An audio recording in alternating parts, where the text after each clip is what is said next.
बिस्मिल्लाहिर्रहमानिर्रहीम। अस्सलाम वालेकुम। हाफिज़ फैसल उस्मान लैंड गुरु के प्लेटफॉर्म से आपसे मुखातिब हूँ। तकरीबन 2 साल से हमारा चैनल जो है लैंड गुरु, वो आपको प्रॉपर्टी के बारे में, और बल्कि ये हमारा पायनियर चैनल है, सबसे पहला पाकिस्तान का चैनल है जिसने रियल एस्टेट के ऊपर एनालिसिस देना शुरू किया और आपको प्रॉपर गाइड करना शुरू किया। और इसके साथ साथ जहाँ इस फील्ड में अरबों रुपए का आपको बेनिफिट मिलता है, करोड़ों रुपए आप कमाते हो, वहाँ पे आपके साथ उतने ही स्कैम का चांस होता है। उसकी कोई भी वजह हो सकती है। तो ये सारी चीज़ें हमने तकरीबन 2 साल से आपको अवेयर कर रहे हैं। तकरीबन 130 से ज़्यादा हमारी इन्हीं टॉपिक्स के ऊपर वीडियो मौजूद है। आप प्रॉपर जाके, अगर आप रियल एस्टेट को समझना चाहते हो, इन्वेस्ट करना चाहते हो या इससे रिलेटेड आप काम करना चाहते हो, तो आपको हमारा चैनल बहुत ज़्यादा फ़ायदा देगा। तो आज की वीडियो के अंदर हम बात करने जा रहे हैं जो IMF से भी मुआहदा हुआ और उसके बाद जो बजट हमारा 2023-24 का मंजूर हुआ है, उसका क्या इम्पैक्ट आएगा हमारी रियल एस्टेट के ऊपर। तो सबसे पहली चीज़ के IMF के मुआहदे से जो एक काली घटा थी कि खुदा न खास्ता पाकिस्तान जो है डिफ़ॉल्ट कर जाएगा, वो सिचुएशन अल्लाह के फजल करम से वो क्लियर हो गई है। अब ऐसा कोई सीन नहीं है। अब जो LCs रुकी हुई थी वो भी ओपन होना शुरू हो गई हैं। IMF के बाद बाकी जो दोस्त ममालिक थे उन्होंने भी पाकिस्तान को पैसा देना शुरू कर दिया है। इंशाल्लाह वर्ल्ड बैंक से भी, एशिया बैंक से भी ये सारे पैसे अब आने शुरू हो जाएंगे। और इसके बाद जो डॉलर की स्टेबिलिटी है वो इंशाल्लाह मज़ीद इंक्रीज़ होगी। और आने वाले टाइम में आप देखेंगे कि जो एक अनसर्टेनिटी थी कि डॉलर डे बाई डे ऊपर जा रहा है, तो वो उसको एक जो है ना, अब जो है ना एक ब्रेक लगेगी। और रियल एस्टेट के बारे में पहले आ रहा था कि इस पर कोई टैक्सेशन नहीं होगी, लेकिन अब इस पर टैक्सेशन कुछ इंक्रीज़ कर दी गई है फाइलर के लिए, नॉन फाइलर के लिए। अगर आप प्रॉपर्टी ख़रीदते हो या बेचते हो तो कुछ ना कुछ टैक्स जो है ना वो इंक्रीज़ किया गया। तो ये मैं सरसरी आपको बता देता हूँ कि नई टैक्सेशन अब क्या होगी अगर आप प्रॉपर्टी ख़रीदने जा रहे हो या बेचने जा रहे हो। तो 30 जून तक जो था, अगर आप फाइलर थे और अपनी प्रॉपर्टी आप सेल आउट करना चाह रहे थे तो आपको 2% टैक्स लगता था। 2% कौन सा टैक्स लगता था? ये FBR का टैक्स लगता था। वो DC रेट के अकॉर्डिंग हो या FBR की जो अपनी वैल्यूएशन रेट लिस्ट है उसके अकॉर्डिंग है। फॉर एग्जांपल FBR की या DC रेट के मुताबिक आपके जो प्लॉट है उसका फ़ी मरला कीमत 10 लाख रुपए है, तो 5 मरला की आपकी कीमत बन गई 50 लाख रुपए। तो अब आपको पहले जो था 50 लाख पे सेलर को, जो फाइलर था, सेलर को 2% पे करना पड़ रहा था, यानी कि उसको 1 लाख रुपया अदा करना पड़ रहा था। लेकिन अब वो रिवाइज हो गए, अब आपको 3% पे करना पड़ेगा। जहां आप पहले 1 लाख दे रहे थे, अब आपको उस प्रॉपर्टी का 1.5 लाख रुपया पे करना है। और अगर आप जो है नॉन फाइलर हो और प्रॉपर्टी सेल करना चाह रहे हो, तो पहले आपके ऊपर था 4%, यानी कि 50 लाख की प्रॉपर्टी पे आपको 2 लाख टैक्स देना था, लेकिन अब वो 4% से रिवाइज होके वो 6% हो गया। तो अब आपको 2 लाख के बजाय 3 लाख रुपया जो है ना वो गवर्नमेंट को FBR की मद में वो पे करना पड़ेगा। दूसरी कैटेगरी आ जाती है कि आप प्रॉपर्टी खरीदने जा रहे हो। अगर आप फाइलर हो तो पहले आप पे 2% टैक्स था, अब वो इंक्रीज होके वो 3% हो गया। जैसे लास्ट सीन में हमने देखा 2 से 3% हो, इसमें भी वो फाइलर के लिए वही रहा है, 2 से 3% उन्होंने कर दिया। लेकिन नॉन फाइलर को सबसे ज़्यादा इसमें वो हुआ है कि जी पहले 7% था अगर कोई प्रॉपर्टी परचेज करने जा रहा था, नॉन फाइलर को 7% टैक्स देना पड़ता था। यानी कि 50 लाख का अगर प्लॉट है FBR के रेट या DC रेट के मुताबिक, उसको 3.5 लाख रुपया टैक्स देना था। लेकिन अब ये टैक्स इंक्रीज करके 10.5% पे ले गए हैं, जिसका मतलब है कि तकरीबन ये 5.25 लाख रुपया अब आपको उस पर टैक्स देना है। तो इसलिए सबसे बेटर ऑप्शन ये है कि अगर आप पाकिस्तान के अंदर प्रॉपर्टी में लेन देन करना है कोई, या किसी भी चीज़ में करना है, तो आप फाइलर लाजमी हो। ये एक ज़रूरी चीज़ है, इससे आपको बेनिफिट होगा। तो ये तो थी टैक्सेशन की सूरत हाल। अच्छा, इसका फ़ायदा क्या होगा जो टैक्स इंक्रीज़ हो गया? बाकी हजरात तो यही बात कर रहे हैं कि बहुत बड़ा लॉस हो गया, प्रॉपर्टी में इन्वेस्टमेंट नहीं आएगी, ये नहीं होगा, वो नहीं होगा। लेकिन मैं इसका सबसे बड़ा बेनिफिट आपको बता देता हूँ कि अगर टैक्सेशन जितनी छूट मिलती है रियल एस्टेट के अंदर, उससे क्या होता है कि इन्वेस्टर का पैसा मैक्सिमम आता है। उससे जो प्रॉपर्टी डे बाय डे या रातों रात प्रॉपर्टी ऊपर चली जाती है, और उससे क्या होता है एंड कस्टमर जो या एंड कंज्यूमर जो हमारा है वो ना प्लॉट ले सकता है ना वो घर बना सकता है। उसके लिए सबसे बड़ी डैमेजिंग चीज़ ये होती है। तो अब कुछ ना कुछ इतनी ज़्यादा टैक्सेशन भी नहीं है, फाइलर को तो कोई 1% इतना ज़्यादा फ़र्क नहीं पड़ा। जहाँ उसको पता है कि मुझे 2-3 साल में 20-30 लाख ये प्रॉपर्टी दे जाएगी, तो 50,000 रुपये उसके लिए कुछ भी नहीं है। दूसरी चीज़, हमारा जो व्हाट्सएप ग्रुप है, व्हाट्सएप कम्युनिटी ग्रुप, उसके ऊपर आपने देखा होगा, अगर आपने नहीं ज्वाइन किया तो आप लिंक नीचे डिस्क्रिप्शन में है, आप उसको ज्वाइन करें। तकरीबन 1100 से ज़्यादा लोग उसमें माशाल्लाह इन्वेस्टर मौजूद हैं। तो मैक्सिमम जो क्वेश्चन अब रेज हो रहा है वो ये हो रहा है कि IMF से मुआहदे के बाद उन्होंने जो कंडीशन लगाई है कि 1% जो इंटरेस्ट रेट है वो इंक्रीज़ कर दिया जाए। अब बैंक में रखने में पहले भी इंटरेस्ट रेट इंक्रीज था, अब 1% और इंक्रीज हो जाएगा। अब कोई अगर इंटरेस्ट पे काम करना चाह रहा है या इस्लामिक फंड में लगाता है, म्यूचुअल फंड्स में लगाता है, तो तकरीबन 19-20% उसको पर एनम वो प्रॉफिट आ रहा है। तो अब लोग हमारे से क्वेश्चन पूछ रहे हैं कि जब हमें 20% बैंक से मुनाफा मिल रहा है, तो इस्लामिक तरीके से हलाल भी मिल रहा है, तो हम उसको छोड़ के हम रियल एस्टेट में पैसा लगाएं, क्यों लगाएं, या गोल्ड में लगा लें या डॉलर में लगा लें? ये 3-4 क्वेश्चन है, ये मैं थोड़ी चीज़ें आपको क्लियर कर देता हूँ ये सिस्टम चल किस तरह रहा है।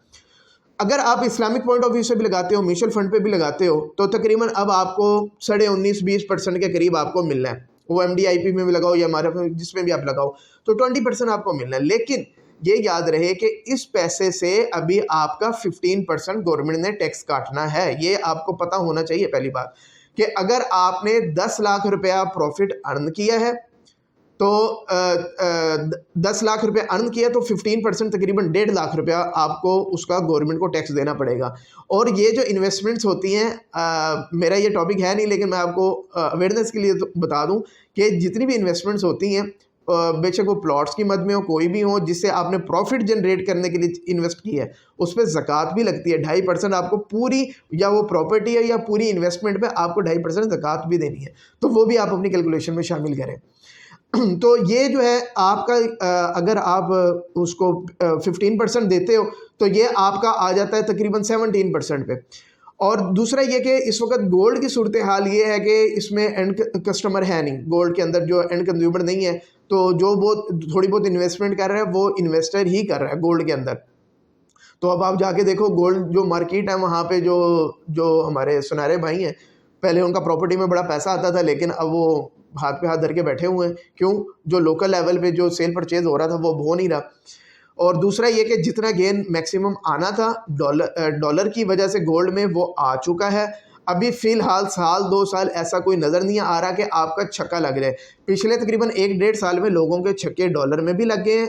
पाकिस्तान की हिस्ट्री में ऐसा कोई साल नहीं आया कि डॉलर एक साल में डबल कीमत पर तकरीबन चला जाए, गोल्ड आपकी डबल कीमत पर चला जाए, ऐसा कभी नहीं हुआ था। लेकिन हो गया है, छक्के जिनके लगने थे उनके लग गए हैं।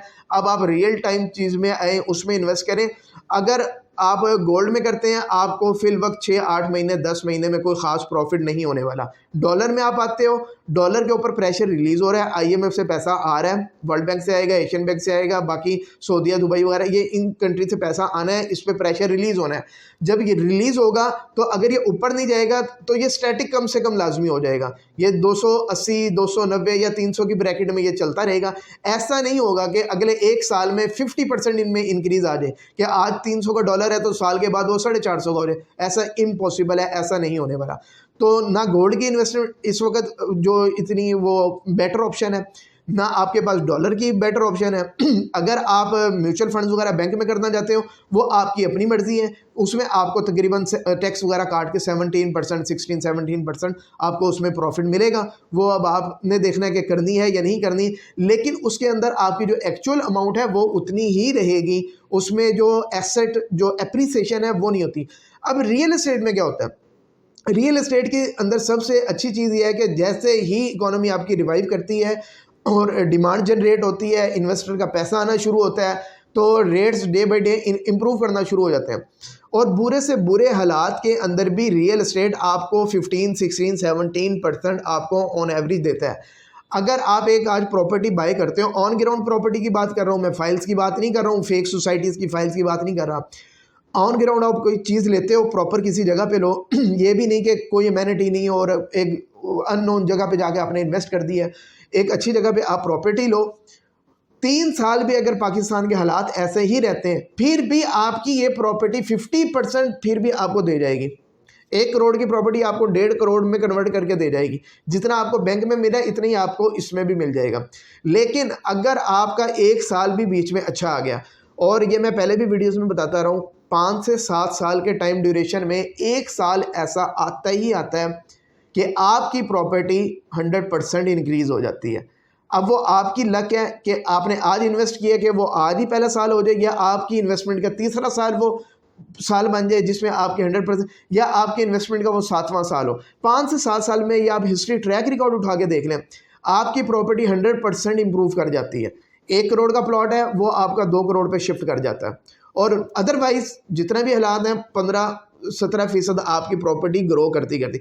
इसलिए हम कहते हैं कि ऑन ग्राउंड प्रॉपर्टी में इन्वेस्ट करें। और आज के टाइम में आप जो इन्वेस्ट करोगे तो ये माइंड आप बना लो कि आपने 2 से 3 साल प्रॉपर्टी को होल्ड करना है। अगर आप ये सोच रहे हो कि मैं आज प्रॉपर्टी लेता हूँ 6 महीने 8 महीने में मैं निकाल दूंगा, तो मैं ऑनेस्टली आपको कह रहा हूँ कि ऐसा कुछ नहीं होने वाला कि आपको रातों रात जो है ना कोई 50% का 60% का गेन मिल जाएगा, ऐसा कुछ भी नहीं होने वाला। लेकिन ये आप होल्ड करते हो, मैं इंशाल्लाह गारंटी करता हूँ 3 से 5 साल में आपका 100% भी हो सकता है। अदरवाइज 3 साल में 50% तो आपको मिलेगा ही मिलेगा। और एक और चीज़, ये फिर मैं बता रहा हूँ, ये फाइल्स के ऊपर बात नहीं कर रहा, फेक सोसाइटीज़ के DHA बैरिया को एक्सक्लूड कर रहा हूँ मैं। बाकी जो फेक सोसाइटीज़ जिनमें रातों रात ओन भी आए, 2-2 मिलियन के ओन्स भी जिन सोसाइटीज़ में आए, और सारा कुछ आपको पता ही है कि मैं कहाँ की बातें कर रहा हूँ। तो ऐसा जो है ना, अगर रातों रात आपको प्रॉफिट आएगा ना, तो वो रातों रात उस गुब्बारे से जब हवा निकलेगी तो उसमें नुकसान किसका होगा? उस आखिरी इन्वेस्टर का होगा जिसने उस टाइम में इन्वेस्ट किया हुआ था। क्योंकि ये नुकसान किसी को तो बर्दाश्त करना है।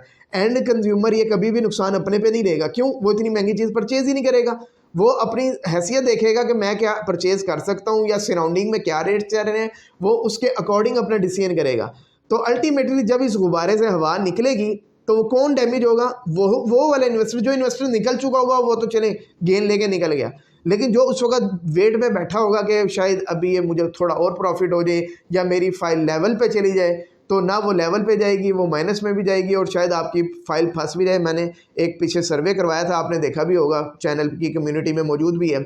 तो 1000 के करीब लोगों ने वोट उसमें किया, जिसमें 70-80% वो लोग थे जिन्होंने कहा या हमारी फाइल स्टक हो गई है, या नेगेटिव में है, या ख़रीदारी कोई नहीं है। अब आप खुद अंदाज़ा लगाएं कि पाकिस्तानी मार्केट में अरबों खरबों रुपया लगा हुआ है फाइल्स में, तो इतना पैसा या तो स्टक हो गया या नेगेटिव में चल रहा है। इसलिए ऑन ग्राउंड पोजेशन प्लॉट्स में जाओ, या अगर आपका बजट 30 लाख से ऊपर का है, हमारी टीम से आप कांटेक्ट करो। 30 लाख है, 30 लाख से ऊपर जितनी मर्जी आप विंडो ले जाओ, तो हम आपको ऑप्शन बताएंगे कहाँ पे आप इन्वेस्ट कर सकते हो। दूसरा, हमारा जो व्हाट्सएप कम्युनिटी ग्रुप है आप इसको ज्वाइन करो, उसमें भी हम चीज़ें शेयर करते रहते हैं। दूसरा, आपको प्लेटफॉर्म मिल जाता है कि आप डायरेक्टली हमारे साथ कॉन्टैक्ट में आ जाते हो। हम आपको प्रॉपर गाइड करते हैं कि जी आप यहाँ इन्वेस्ट कर दो या यहाँ इन्वेस्ट कर दो, या ये बेटर ऑप्शन अपॉर्चुनिटी है। लोग हमारे से डिस्कस करते हैं, हम उनको प्लान देते हैं, सारा बताते हैं। तो बाकी आपकी मर्ज़ी है। तो जो आपको बंदा इस फील्ड में ऑनेस्ट लगे उसके साथ आप लाजमी काम करो।